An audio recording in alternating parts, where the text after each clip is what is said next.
사도는 로마에 있는 성도들에게 간절히 보기를 원한다고 말하고 있습니다. 그가 그를 보기 원하는 것은 그들에게 복음을 전하고 싶었기 때문입니다. 그 간절한 마음을 사도는 나는 빚진 자다 그렇게 말합니다. 이 표현과 관련해서 지난주에 말씀을 드렸지만 좀 부족한 것이 있어서 보충하여 말씀드립니다. 오늘날도 우리가 빚을 진다는 것은 참 괴로운 일이지만 고대 세계에서는 빚을 진다는 것은 우리가 상상하기 어려울 정도로 고통스러운 일입니다. 오늘날 우리가 빚을 졌다고 해서 징역을 보내는 일, 교도소에 보내는 일 없죠. 물론 남의 돈을 훔치거나 또 사기를 치면 붙잡혀서 징역할 수도 있습니다. 그러나 단지 채무가 있다, 채무를 진다 하는 그런 유말로는 징역을 보내지 않습니다.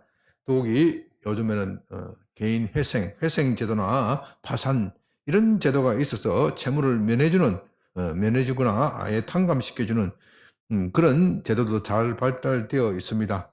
그런 제도를 악용해서 채무를 갚지 않는 사람도 있어서 문제가 되기는 하지만 그러나 채무가 있다는 그것만으로서는 징역을 보내지 않습니다.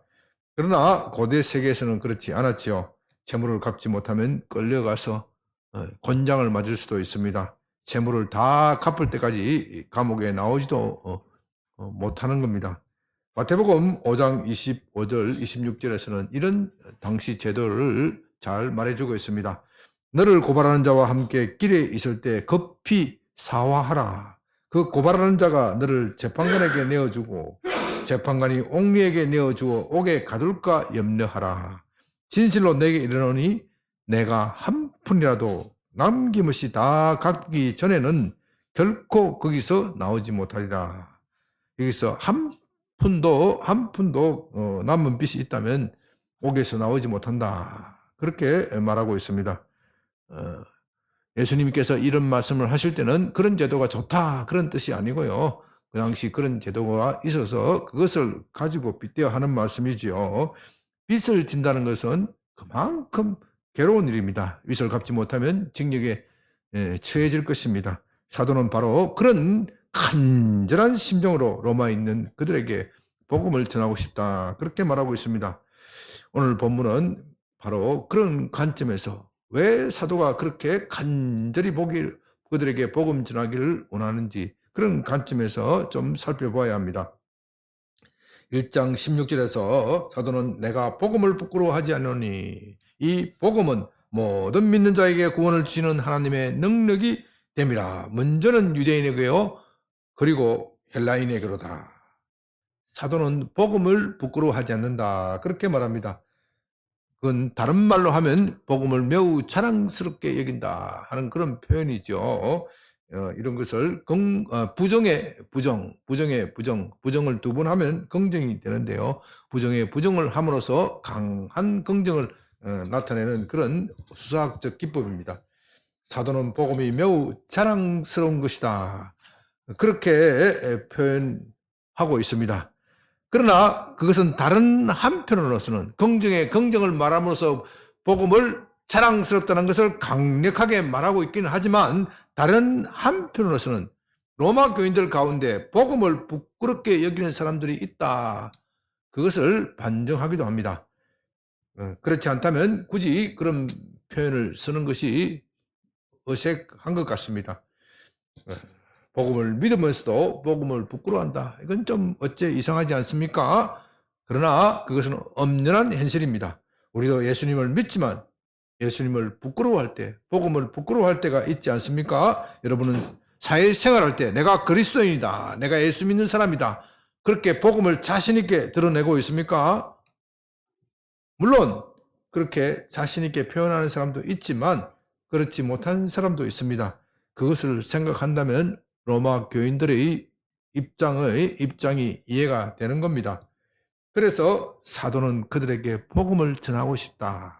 그렇게 말하고 있습니다. 그들이 복음을 제대로 안다면은 결코 부끄럽게 여길 이유가 없습니다. 오히려 자기처럼 사도처럼 복음을 자랑스럽게 여기고 당당하게 살아갈 것입니다. 이제 본문을 살피면서 여러분들도 복음을 제대로 알고 늘 자랑하는 여러분이 되시기 바랍니다. 먼저 우리는 로마 성도들이 처음부터 복음을 부끄러워하는 그런 신앙을 가진 것은 아니라는 것을 알아야 합니다. 당시 시대는 복음을 부끄러워할 이유, 복음을 믿지 않아야 할 이유, 그것이 얼마든지 있었습니다. 그 시대 사람들에게는 정말 복음은 부끄러운 것입니다. 유대인에게도 그렇지만 이방인에게는 더욱 그렇습니다. 복음은 예수가 하나님의 아들이고 그 하나님의 아들이 우리의 죄를 속하기 위하여 십자가를 돌아가셨고 그리고 성천하셨다. 부활하여 성천하셨다. 그것이 복음의 핵심입니다. 복음의 핵심은 예수 그리스도가 하신 일, 예수 그리스도가 바로 복음입니다. 그런데 예수는 어떤 인물입니까? 유대인에게는 그는 이단아일 뿐입니다. 예수가 자란 갈릴리는 유대 지방이기는 하지만 이방 문화에 너무 접촉하고 깊이 물들어 있었기 때문에 예루살렘 사람들, 중심지에 있는 사람들의 입장에서 볼 때는 그것은 그 사람들은 마치 이방인이다. 이방인처럼 그렇게 취급하였습니다. 그래서 마태복음 4장 15절에서 이방의 갈릴리도 빛이 던져졌다. 그런 표현이 나옵니다. 갈릴리 사람은 율법을 제대로 지키지 못하였고 이방인처럼 살았다. 그런 뜻이죠. 그런 곳에서 메시아는 고사하고 어떻게 선지자가 나올 수 있겠습니까? 요한복음 7장 52절에서 어떻게 갈릴리에서 선지자가 날 수 있느냐? 예수님을 비난하면서 유대인들은 그렇게 말합니다. 또 요한복음 1장 46절에서 나사렛에서 무슨 선한 것이 나올 수 있겠느냐? 이것은요, 나중에 예수님이 제자가 되는 나다나엘이 한 말입니다. 나사렛은 갈릴리에 속한 아주 작은 시골 마을입니다. 그런 곳에서 어떻게 메시아가 나올 수 있겠느냐? 어떻게 인물이 나올 수 있겠느냐? 그런 뜻입니다. 그러니 유대인으로서는 예수님을 믿는다는 것은 매우 부끄러운 일입니다. 예수의 십자가는 이방인들에게는 더욱 부끄러운 것입니다. 당시 제국의 중심지인 로마의 입장에서는 예루살렘은 변방입니다. 변방의 도시에 불과합니다. 그곳에서도 그 변방에서도 변두리 출신인 한 청년이 종교적 혁명을 일으키다가 종교개혁을 하다가 십자가에서 처형이 되었습니다. 십자가는 가장 낮은 신분에 있는 사람들에 대한 사형의 집행방법입니다. 그것은 너무나도 비참하고 잔인하기 때문에 로마 시민에게는 시행되지 않습니다. 그런 비천한 신분에 있는 사람을 믿어 구원한다는 것, 로마 사람으로서는 있을 수 없는 일입니다. 이래저래 예수의 십자가는 수치의 상징이지 자랑거리가 못 됩니다. 오늘날 우리가 자랑스럽게 십자가를 목걸이를 그런 것과는 전혀 다른 세상입니다.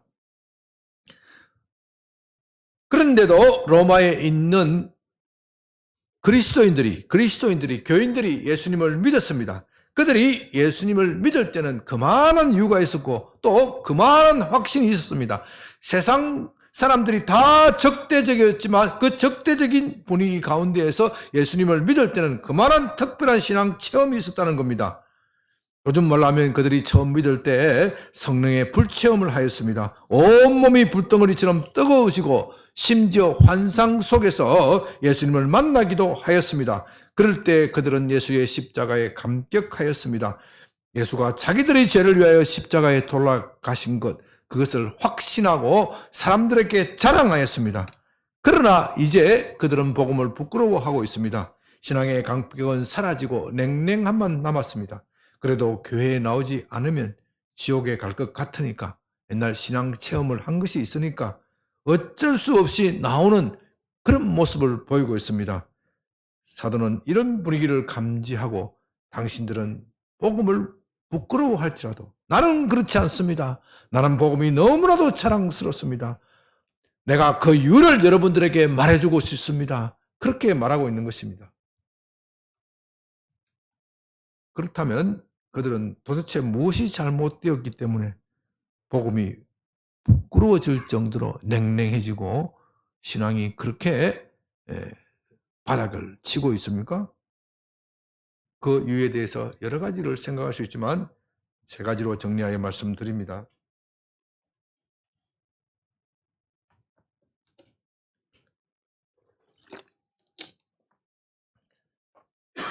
첫째는 그들을 둘러싸고 있는 환경 때문입니다.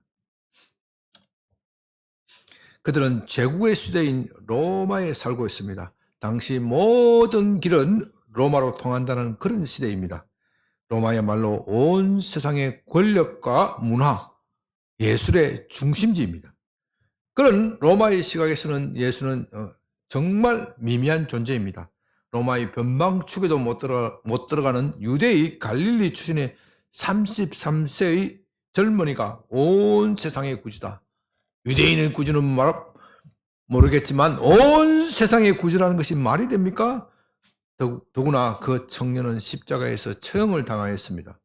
자기 민족으로부터 버림을 받은 그 사람이 어떻게 로마인을 구원할 수 있습니까? 사람을 구원하려면 적어도 돈이나 정치력이 있어야 합니다. 그런 것이 없다면 예술이나 문화적 카리스마라도 있어야 합니다. 적어도 소크라테스, 플라톤, 아리스토텔레스와 같이 우주를 논하고 철학을 논하는 그런 철학적인 명성이 있어야 합니다. 그런 카리스마가 있어야 합니다. 그러나 예수는 그런 인물과는 거리가 멉니다. 그는 권력이 없습니다. 식민지 변방 출신 청년이 무슨 권력이 있었겠습니까? 그는 경제력도 없습니다. 그는 목수 출신이고 자기 가족을 부양하기도 버거워했습니다. 철학에 관한 어떠한 주장을 한 바도 없고 우주의 시온에 관해서 말한 바도 없고 철학에 관한 책을 쓴 일도 없습니다. 그런데 기독교는 그 예수가 하나님의 아들이고 또 우리의 구원자라고 말합니다. 이게 말이 됩니까? 제 정신이 있는 사람이라면 그런 말을 할 수가 없습니다. 그래서 로마의 교인들은 입이 얼어붙은 겁니다. 로마라는 냉정한 현실에 부닥쳐서 입이 얼어붙은 겁니다. 그들은 한때 신앙에 정열이 불붙었는지는 모르지만 이제는 그 감정은 식었습니다. 차가운 현실만 남았습니다. 로마라는 거대한 세력 앞에 주눅이 들었습니다. 세상으로 나아가 예수가 우리의 구원자다, 우리의 메시아다 그렇게 말하기가 부끄러웠습니다. 그런데요, 우리가 여기서 알아야 할 한 가지 일이 있습니다. 이런 일 뒤에는 사탄이 있다는 겁니다. 요한일서 5장 19절에서 우리는 하나님께 속하였고 온 세상은 악한 자 안에 처했다 그렇게 말합니다. 여기서 악한 자라는 말은요 사탄을 뜻합니다. 온 세상은 사탄이 지배하고 있습니다. 그래서 그의 이름이 성경은 공중 권세 잡은 자다, 이 세상의 권세를 잡은 자다 그런 뜻입니다. 그렇다고 해서 성경은 사탄의 그 지배를 합법적이다 그런 뜻은 아닙니다. 사탄은 불법적으로 세상을 강탈하여 사람들을 강탈하여 지배하고 있습니다. 합법적이든 불법적이든 중요한 것은 사탄이 이 세상을 지배하고 있다는 사실입니다. 그러므로 로마의 권력을 장악하는 것, 로마의 세력을 장악하는 그 배후 세력은 사탄입니다. 그는 그리스도인들이 세상에 나오지 못하도록 로마의 권력, 로마의 권세, 로마의 문화, 로마의 우상 숭배 이런 사회적 분위기를 조종하여 그리스도인들을 위협하고 있습니다. 그래서 로마에 사는 그리스도인들이 겁을 먹고 세상에 나오지 못하는 겁니다. 둘째로 교회 내부의 사정입니다. 로마 교회는 처음부터 그런 것이 아니었습니다. 교회의 내부 사정이 아주 복잡하게 전개되었습니다. 로마 교회를 개척한 사람들은 오순절 성령 강림을 체험한 분들입니다. 사도행전 2장을 보면요, 처음으로 성령이 강림하는 사건이 나오는데 거기서 로마에서 온 사람도 있었다 그렇게 말합니다.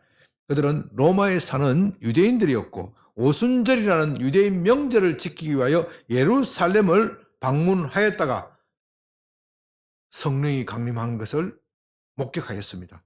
사도들이 설교를 듣고 예수님을 믿었고 신앙 체험을 하였고 그 신앙 체험, 그 뜨거움을 가지고 로마로 돌아가서 자기 집에 교회를 개척할 정도로 열정적이었습니다. 그런 다음 그들은 자기 동족인 유대인들에게 복음을 전하였고 또 나아가 마침내 이방인들, 로마인들에게도 복음을 전하였습니다. 그들이 얼마나 열정적이었는지 그들의 열심으로 인하여 로마 교회는 크게 성장하였습니다. 어느 정도로 성장하였느냐? 그 신생 기독교 때문에 유대인들끼리 싸움이 벌어질 정도로 그리고 이 기독교인들이 너무나도 시끄럽게 돌아다니기 때문에 로마인이나 헬라인들이 유대인들이 꼴 보기 싫다. 그렇게 유대인들을 압박할 정도로 그 싸움이 너무나도 컸기 때문에 로마 당국이, 로마 경찰이 손을 볼 수가 없었습니다. 그래서 글라우디아라 황제가 유대인들은 다 로마를 떠나라.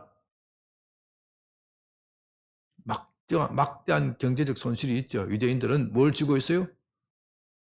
돈줄을 쥐고 있는 것이에요. 돈보다도 급한 게 뭐예요? 치안이다. 그래서 유대인들은 떠나라. 그 정도로 그들은 복음에 열심히 있었습니다. 글라우디아 황제는 54년에 주 54년에 죽고 유대인 추방령도 해제가 됩니다. 추방된 그리스도인들이 로마로, 그리스도인 유대인들이 로마로 다시 돌아와 보니 교회의 판도가 바뀌어 버렸습니다. 그들이 떠나기 전에는 누가 주도권을 쥐고 있었어요? 유대인들이 주도권을 쥐고 있었는데 돌아와 보니 자기들은 손님 꼴이 되었습니다. 이방인 로마인 그리스도인들이 교회의 주도권을 쥐고 있습니다. 그러니 자연스럽게 둘 사이에 주도권 다툼이 일어날 수밖에 없었습니다. 이런 모습이 어찌 우리가 좀 비슷하지 않습니까? 아니, 코로나라는 이 위중한 상황에서 얼마나 우리가 압박을 당하였습니까? 이런 상황에서 교회가 일치하여 힘을 합쳐도 대적하기 부족할 판인데 교회가 사분오열되어 있으니 무슨 힘이 있겠습니까? 그래서 그들은 복음이 부끄러웠을 것입니다. 그건 당연한 일이죠. 그들이 세상에 나가서 복음을 전한다면 세상이 그들에게 뭐라고 말하겠습니까? 너나 잘해. 당신들 교회에 가보니 서로 주도권 다툼하느라 정신없더구만. 사랑이 없어. 교회가 사랑이 없어. 그런 데를 왜 가? 그렇게 말하지 않겠습니까? 그래서 그들은 주눅이 들었고 복음을 부끄러워했습니다. 세 번째는 그들이 복음을 제대로 알지 못하였기 때문입니다. 그리고 이것이 가장 중요한 이유입니다. 세상이 우리를 협박하고 위협하고 그리스도인들을 협박하고 위협하고 또 교회가 분열되어 약화되었다. 이건 늘 교회사에서 있는 문제입니다. 세상은 늘 그리스도인들이 복음대로 살지 못하게 하고 우리는 늘 그렇게 분열되어 약합니다. 그러나 우리가 복음을 제대로 안다면 복음을 부끄러워할 이유가 전혀 없는 것입니다. 부끄러운 것은 우리 자신이지 복음이 아닙니다. 하나님은 우리의 그런 모습에도 불구하고 여전히 우리를 사랑하고 계시고 이 복음을 우리에게 맡기십니다. 우리가 그것을 안다면 복음을 부끄러워할 이유가 전혀 없습니다. 문제는 우리가 복음을 제대로 알고 있느냐 하는 이것입니다. 여러분, 아는 것도 단계가 있습니다. 단순히 아는 것만으로는 부족하다. 제가 계속해서 강조합니다. 알되 어떻게 알아야 돼요? 제대로 알아야 돼요. 알되 어떻게 알아야 돼요? 제대로 알아야 아는 것이 되는 것이지 적당히 형식적으로 안다고 해서 아는 것이 아니라는 것입니다. 복음을 제대로 안다는 것은 복음 안에서 성장하는 것을 말합니다. 우리가 늘 이 점에 대하여 오해도 많고 오해도 많기 때문에 문제도 이 점을 둘러싸고 문제가 생기는 겁니다. 사람들은 예수님을 처음 믿을 때의 감격을 떠올리면서 그것이 전부다 그렇게 생각하기 쉽습니다. 믿을 때의 그 감격, 그 신앙 체험이 크면 클수록 그런 경향이 강합니다. 그것으로 나는 이미 구원을 얻었고 더 이상 알 필요가 없다. 그렇게 생각하기 쉽습니다. 그 다음에는 나는 그런 신앙 체험을 더 계속해서 그 뜨거운 감정을 계속해서 유지하면 되는 것이다. 그렇게 생각하기 쉽습니다. 그렇기 때문에 신앙의 그 감성적인 것을 계속하여 추구를 합니다. 사실 우리가 처음 예수님을 만났을 때 그 감격은 이루 말할 수 없습니다. 저도 그런 것을 체험하였고 마치 온 세상을 다 가진 것과 같은 그런 황홀함을 느꼈습니다. 그런 감정이 계속된다면 얼마나 좋겠습니까? 그러나 여러분 그렇지 않습니다. 곧 우리는 차가운 현실에 부딪혀야 합니다. 세상은 예수 믿는 우리를 별로 좋아하지 않습니다. 우리가 믿지 못하도록 방해합니다. 그뿐만 아니라 우리가 믿고 나면 우리가 가지고 있는 그 믿음을 빼앗기 위하여 온갖 수단과 방법을 다 동원합니다. 그 이유는 이 세상이 누구에게 속하였다고요? 마귀에게 속하였기 때문에. 이 세상이 마귀에게 속하였기 때문입니다. 여러분 한번 생각해 보십시오. 여러분 한번 돌아보십시오. 여러분이 예수님을 믿고 나서 세상이 참 당신 예수 믿기 잘했다. 모태신앙이 좋은 분들은 이런 경험하기 어렵겠지만 믿지 않는 가정에서 처음 믿은 여러분들 정말 너 예수 잘 믿었다. 진작 믿지 그랬나? 그런 소리 들어본 일이 있습니까? 절대로 제가 단언하지만 절대로 그런 일은 없습니다. 또 미친 사람 하나 나왔구먼. 어쩌다가 저렇게 됐지? 그렇게 척은한 눈빛으로 쯧쯧쯧 하면서 우리를 바라봅니다. 우리는 그런 냉혹한 현실을 싸워 이겨나가야 합니다. 게다가 예수를 믿으면 오는 환난과 핍박이 있습니다. 그것을 이겨내야 합니다. 사도행전 14장 22절에서 우리가 하나님의 나라에 들어가려면 많은 환난을 겪어야 하리라. 참 중요한 구절입니다. 우리가 하나님 나라에 들어가려면 많은 환난을 겪어야 합니다. 교회가 이것을 가르쳐야 합니다. 그런데 한국 교회는 참으로 유감스럽게도 이것을 별로 말하지 않습니다. 물론 잘 가르치는 교회도 있지만 많은 교회가 이것을 강조하지 않습니다. 예수 믿으면 복을 받는다는 소리만 강조해서 말하지만 고난도 함께 받아야 한다는 것을 말하지 않습니다. 그렇게 하다 보니 교회가 약해졌고 고난이 오고 시험이 오면 자빠지고 넘어지는 겁니다. 예수 믿으면 복을 받지만 고난도 함께 받아야 한다. 그것을 가르치지 않았기 때문에 고난이 오면 그것을 설명할 길이 없습니다. 단지 그 사람이 믿음이 약해서 그런 것이다.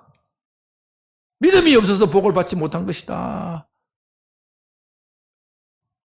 그렇게 설명합니다. 그러니 믿기지 않는 것을 억지로 믿으라 그렇게 말합니다.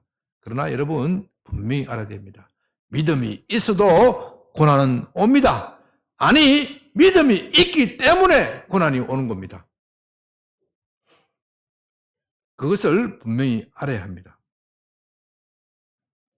문제는 우리가 그것을 이기는 강한 믿음이 있어야 되는데 그것이 부족하다는 것입니다. 우리는 하나님 나라를 향하여 가고 있는 것이지 아직 도달한 것이 아닙니다.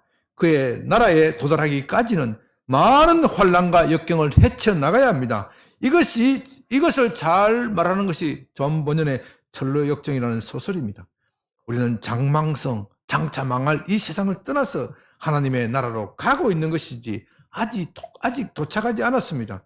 그 중간에 있는 숱한 역경, 장애물들을 극복해야 합니다.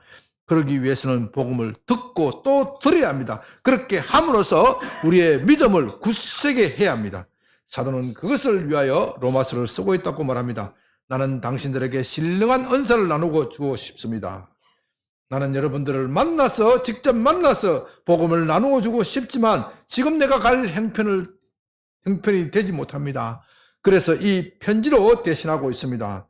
제가 여러분에게 나누어질 신령한 은사는 곧 이 복음입니다.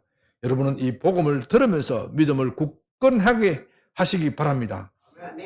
복음은 한 번 듣고 이해하는 것으로 끝나는 것이 아닙니다. 복음대로 살기 위해서는 듣고 또 들어야 합니다. 그럴 때 여러분들의 마음은 다시 뜨거워지고 복음을 자랑하게 될 것입니다. 사도는 지금 로마 교인들에게 그렇게 말하고 있는 것입니다. 여러분 16절이 왜 갑자기 이야기를 하는지 이해가 되십니까? 이제 최근 미국 켄터키주에 있는 에즈버리 대학의 챗불에서 놀라운 성령의 부으심 또는 부흥의 역사가 일어나고 있다고 해서 화제가 되고 있습니다. 저도 그 소식을 듣고 유튜브에서 동영상을 몇 가지 확인해 봤는데 참 놀라운 일이 일어나고 있습니다. 에즈버리 대학은 켄터키주 윌모라는 곳이 있는데요. 윌모라는 인구 6천여 명밖에 되지 않는 아주 조그만한 시골 마을입니다. 에즈버리 대학은 신학 대학이고요. 그런데 이곳에서 지난 6월 8일 성령이 임재하는 놀라운 부흥의 역사가 일어났다는 겁니다. 학생들은 평소처럼 수요 예배를 드리고 기숙사를 떠났습니다. 그 자리에 20여 명 또는 어떤 분은 10명 내외의 학생이 있었다. 몇 명이 남아 있었는지는 자세히 알지 못한다고 합니다. 왜냐하면 그것을 기대했다면 열심히 기록했겠지요. 아무도 예상치 못하였습니다. 좌우지간 흔히 말하는 극렬 기도 학생들이 남아서 기도하고 있었고, 그 순간 성령의 강력한 임재가 나타났습니다. 온몸으로 성령을 체험한 학생들은 그 사실을 친구들에게 알렸습니다. 순식간 학생들과 교수들은 예배당에 모여들었고, 대학 총장은 특별한 성령의 임재를 선포하고 특별한 집회를 가진다고 말하였습니다. 이 소문이 온라인상에서 퍼져서 미국 각지에서 수많은 사람들이 모여들었습니다. 이 소문은 요즘 얼마나 소문이 빠른 시대입니까? 해외로 퍼져나가서 비행기를 타고 전 세계에서 몰려들었습니다. 예배당은 발디딜 틈도 없이 사람으로 가득 찼고 밖에는 수천 명의 사람들이 길을 길게 늘어서서 한 블록이 넘어가도록 자기들 길을 길게 늘어서서 자기 차례를 기다리고 있습니다. 심지어 대여섯 시간 그 본당에 들어가려면 대여섯 시간, 그것도 이 집회는 젊은 청년들을 위한 것이다. 그러니까 30대 이하만 본당에 들고 30그 이상은 본당이 아니라 아니라 다른 옆에 건물로 안내하고 뭐 그랬다고 합니다. 참 대단한 일입니다. 이것이 미국 주요 언론인 폭스, CNN, 워싱턴 포스트지 뭐 이런 CNN 이런 것은 원래 기독교 별로 좋아하지도 않는데도 공정하게 정말 놀라운 일이 일어나고 있다. 그렇게 보도하고 있습니다. 그렇다고 여러분 미국에 지금 얼른 가지 마십시오. 그거 끝났다고 합니다. 대학 총장이 이러다가는 학생들이 공부가 안 되겠다, 공부를 못 하겠다 싶어서 일단 중지하도록 그렇게 했다고 합니다. 제가 교회 카톡에서 올린 것이 있는데요. 그 외에도 유튜브에 보면 여러 가지 동영상이 있으니까 여러분들도 한번 꼭 찾아보시기 바랍니다. 교회사에서 이런 부흥의 역사가 가끔 있었습니다. 맨날 일어나면 얼마나 좋겠습니까? 그렇지는 않고요. 가끔 있습니다. 한국 교회도 그런 일이 있었고요. 저는 70년대, 80년대 그런 부흥의 역사를 직접 체험한 그런 세대입니다. 오늘날에도 우리에게 그런 부흥이 일어나면 얼마나 좋겠습니까? 이 양변교회에 그런 일이 일어난다면 서초동 법조타운이 금방 복음화 될 것입니다. 어째 서초동 법조타운 뿐이겠습니까? 서울은 물론이고 대한민국 전체가 복음으로 덮을 것입니다. 그래서 우리는 그런 것을 성령의 임재, 성령의 체험을 간절히 기대합니다.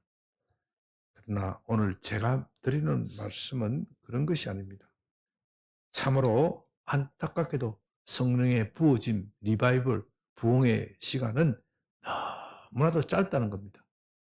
에즈버리 부흥과 같은 성령의 역사는 교회사에서 자주 있었지만 그 기간이 너무나도 짧다는 겁니다. 물론 짧다는 것은 우리 기준으로 하는 말입니다. 하나님의 시간에서는, 하나님의 관점에서는 그런 것이 아닐 것입니다. 우리의 기준으로서는 그런 성령을 체험하는 것이 매 예배 시간에 와서 임했으면 얼마나 좋겠습니까? 얼마나 믿는 것이 수월하겠습니까? 제가 핏도 올리고 설교 안 해도 되니까 얼마나 좋겠습니까? 그러나 그런 신앙의 감격, 감정의 시간은 너무나도 짧은 것입니다. 그러나 그 신앙의 감정, 신앙의 체험의 시간이 지나면 고난의 시간이 온다는 겁니다. 여러분, 우리가 사도행전 강해를 잘 살피면서 보았지만 사도행전 2장에 오순절 성령 강림의 사건이 일어납니다. 그때 제자들은 흥분하고 날뛰어서 사람들이 뭐라고 그랬습니까? 저 사람들 술 취했다. 너무나도 성령의 임재가 강력하게 나타나니까 사람들이 저 사람들 대낮부터 술 취해서 아침부터 술 취해서 그렇게 말할 정도로 흥분되고 놀라고 펄쩍펄쩍 뛰고 난리가 났습니다. 그런데요, 3장 4장 가면 무슨 사건이 나옵니까? 사도들이 옥에 갇히고 제자들이 감옥에 갇히고 스데반이 채용당하고 교회는 억압을 받습니다.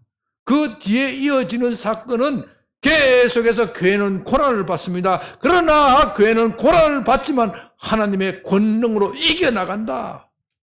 그게 사도행전의 기록입니다. 그래서 오죽했으면 사도행전 14장 22절, 오늘 사도행전 14장 22절이 중요합니다. 우리가 하나님 나라에 들어가려면 어떻게 해요? 많은 환난을 겪어야 하리라. 여러분, 사도행전 14장 22절 오늘 참 중요한 구절입니다. 놀라운 은혜의 체험 시간은 짧고 그 다음 우리는 고난의 시간을 지나가야 합니다. 다시 사도행전 14장 22절을 읽어봅니다. 제자들의 마음을 굳게 하여 이 믿음에 머물러 있으라 권하고 또 우리가 하나님의 나라에 들어가려면 많은 환난을 겪어야 하리라. 여기서 사도는 제자들의 마음을 굳게 하였다 그렇게 말합니다. 그것은 사도가 그들에게 한 번 복음을 전하는 것, 그것으로 그치지 않았다는 것을 말합니다. 이 세상 어느 누구도 단 한 번 복음을 듣고 끝나는 사람, 내가 그것으로 끝난다, 나는 그것으로 믿음을 가졌다, 그러니 그것으로 끝났다, 그런 사람은 아무도 없습니다. 우리는 복음을 듣고 또 들어야 합니다. 사도는 1장 12절에서 로마서 1장 11절에서 그들을 간절히 보기를 원하는 이유가 그들에게 신령한 은사를 나누어줘 견고하게 하기 위함이다. 그렇게 말하였습니다. 그 말은 그들의 믿음이 사도가 보기에는 아직도 견고하지 못하다는 뜻이죠. 그렇습니다. 그들은 복음을 받아들였지만 아직 견고하지 못합니다. 자신들은 견고하다고 착각하고 있는 겁니다. 그러니 당신들은 다시 복음을 들어야 합니다. 왜? 당신들이 믿음이 견고하였다면 결코 복음을 부끄러워할 일이 없었겠죠. 당신들이 믿음을 보십시오. 로마라는 거대한 제국 앞에서 꼼짝달싹하고 꼼짝달싹하지 못하고 있지 않습니까? 예수를 자랑하고 있습니까? 그렇지 않지 않습니까? 그러니 당신들은 복음을 다시 들어야 합니다. 여러분들은 믿음을 굳건하게 해야 합니다. 믿음이 굳건하지 않으면 내가 과거에 뜨거운 신앙 체험을 하였다, 그것은 아무 소용이 없게 될 것입니다. 중요한 것은 오늘 현재의 일이고 지금 당장의 일입니다. 내가 굳건한 믿음, 지금 당장 가져야 합니다. 우리는 최근 튀르키예 지진 사태에서 보았습니다. 강한 지진이 휩쓸어 가고 내진 설계가 제대로 되지 않는 집이나 건축물들을 다 맥없이 무너졌고 많은 사람들이 생명과 재산이 희생되어 버렸고 집을 잃어버렸습니다.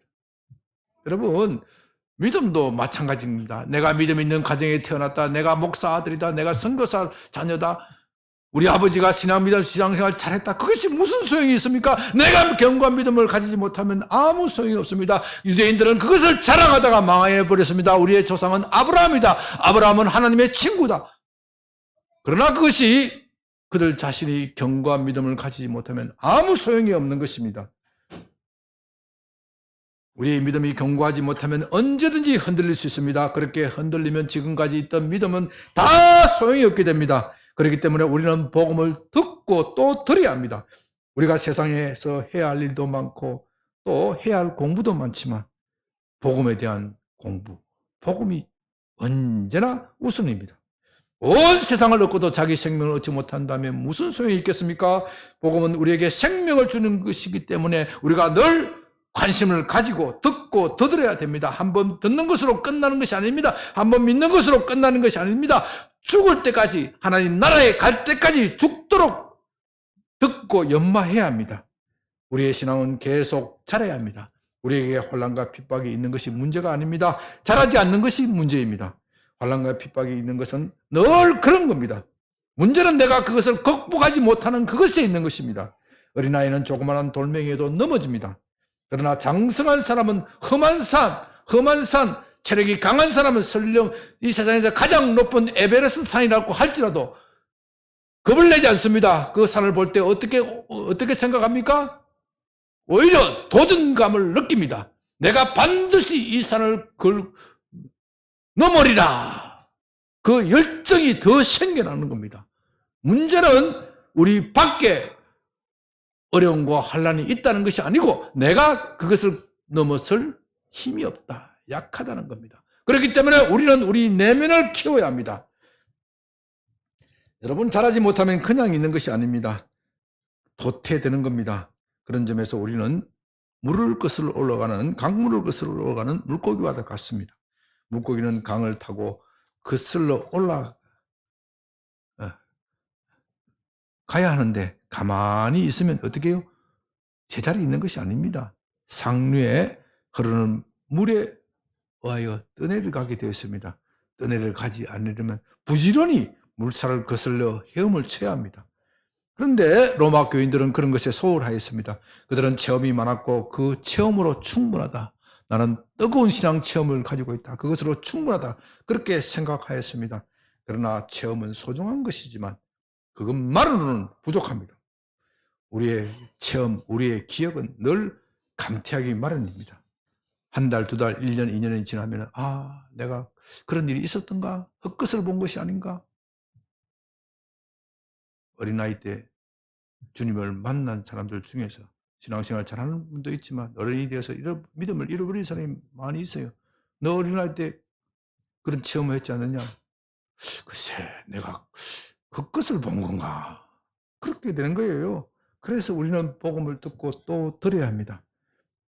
로마 교인들은 그것에 실패하였고 그래서 바울이 보기에는 그들이 복음을 부끄러워할 정도로 바닥에 내리꽂은 겁니다. 이제 이것을 가지고 한국교회 그리고 우리 자신을 좀 돌아봤으면 좋겠습니다. 한국교회는 체험이 많은 교회입니다. 특히 제가 자란 70년대, 80년대는 한국교회의 절정기라고 할 만큼 큰 능력이 나타났습니다. 그때 제가 부흥회를 가보면요, 정말 뜨겁고 하나님의 임재, 하나님이 여기에 함께 계신다는 것이 느껴질 정도로 그렇게 강력했습니다. 사람들은 자기 죄를 깨닫고 떼굴떼굴 굴었습니다. 한 번은요, 제가 고등학교 때요, 3학년 때입니다. 고등학교 3학년 때 크리스마스 때 할렐루야 칸타타를 하고 있지 않습니까? 우리 청년들이, 우리 학생들이 하고 청년들 모두 교회 성가들하고 다 합창단하고 이제 즐거운 파티를 가지려고 하는데 한 학생이 그냥 떼굴떼굴 굴고 웁니다. 와, 저 친구 왜 저럴까 이해를 못하고 우리 너무너무 심각하게 울기 때문에 다 다른 사람들 떠나고 그 집사님들이 그 뒤에 케어를 하고 있는데요. 왜 그래서 뭔 일이 있습니까? 제가 돌아온 거 아닙니까? 그게 아니고 그 칸타타를 하는 순간에 듣는 순간에 갑자기 제가 깨닫고 크리스마스 칸타타를 듣는데도 그런 일이 났다니까요. 떼굴떼굴 굴었다니까요. 그런 성령의 임재가 강력하게 임할 시대가 있었습니다. 그러나 지금은 어떻습니까? 여러분은 복음을 당당히 말하고 있습니까? 여러분의 가정이나 직장 그리고 학교에서 복음을 당당히 말하고 있습니까?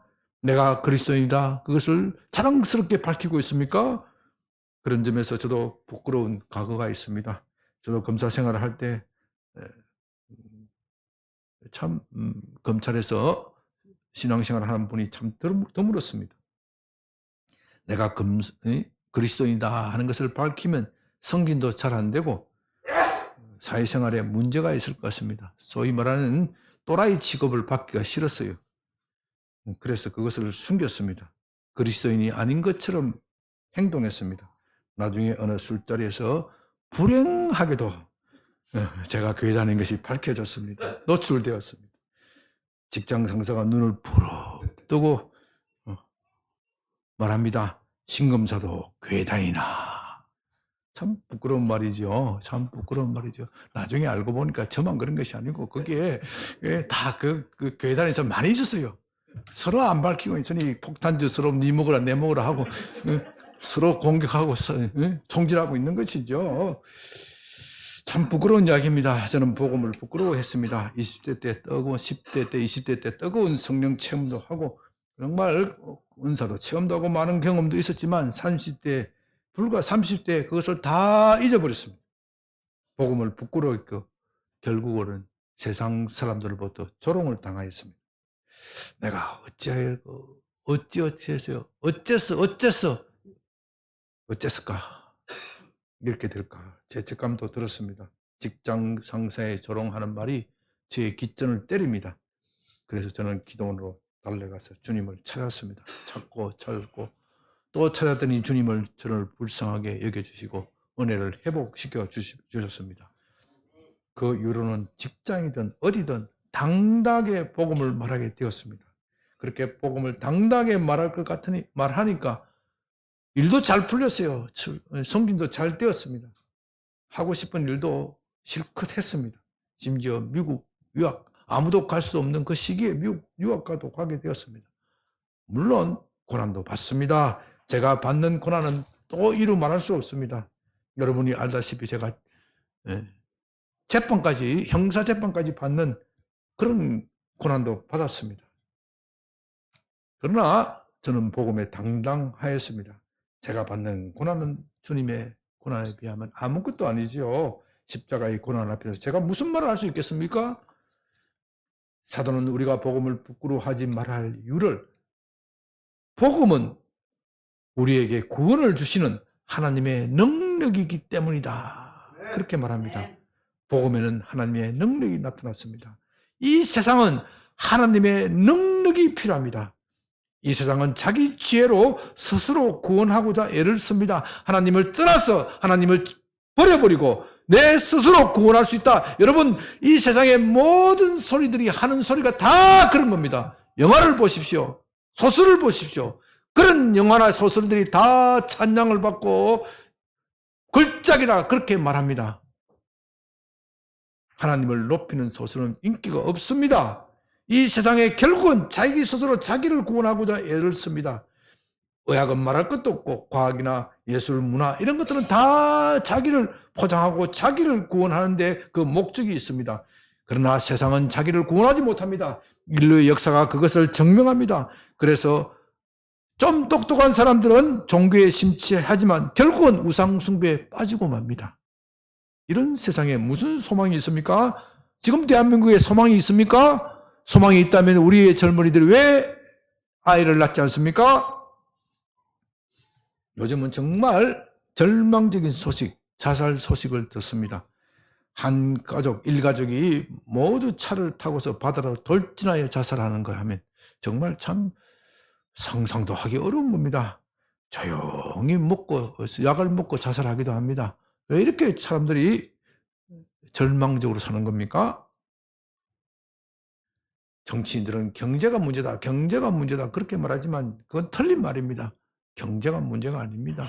정치가 문제도 아닙니다. 진짜 문제는 우리 마음에 있습니다. 우리 마음이 하나님으로부터 떠난 데에 있습니다. 복음은 그 마음을 고칩니다. 그 마음을 고쳐서 이 대한민국, 우리가 사는 가족, 가정을 정말 신명나게 만드는 겁니다. 여러분들을 살맛나게 만드는 겁니다. 여러분은 이 복음이 자랑스럽지 않습니까? 그것이 자랑스럽지 않다면 여러분은 다시 복음을 들어야 합니다. 아니, 이미 자랑스러운 분도 다시 들어야 합니다. 듣고 또 들어야 합니다. 듣고 또 듣지 않으면 우리 속에 있는 복음을 사단이 물고 가버릴 것이기 때문입니다. 에저버리 부흥은 그냥 오는 것이 아닙니다. 언제 누구에게 그런 엄청난 체험을 주실지는 전적으로 성령께서 하시는 일이고 하나님의 뜻이겠지만 그렇다고 해서 하나님이 아무에게나 주는 그런 것은 아니라는 뜻입니다. 하나님은 그것을 사모하는 사람을 찾고 있습니다. 그래서 저와 여러분은 복음을 듣고 또 들어야 합니다. 지금은 우리가 얼마나 답답한 시기입니까? 전도를 해도 안 되는 시기입니다. 그러나 우리는 복음을 부끄러워해서는 안 됩니다. 이런 세상에 대해서 복음을 말하고 또 우리 자신에게 서로에게 복음을 말하고 또 말할 때 우리의 믿음은 견고해지고 우리의 믿음이 더욱 커져서 하나님은 우리에게 큰 부흥을 주실 것입니다. 그것을 기대하면서 복음을 당당하게 말하는 여러분이 되시길 바랍니다.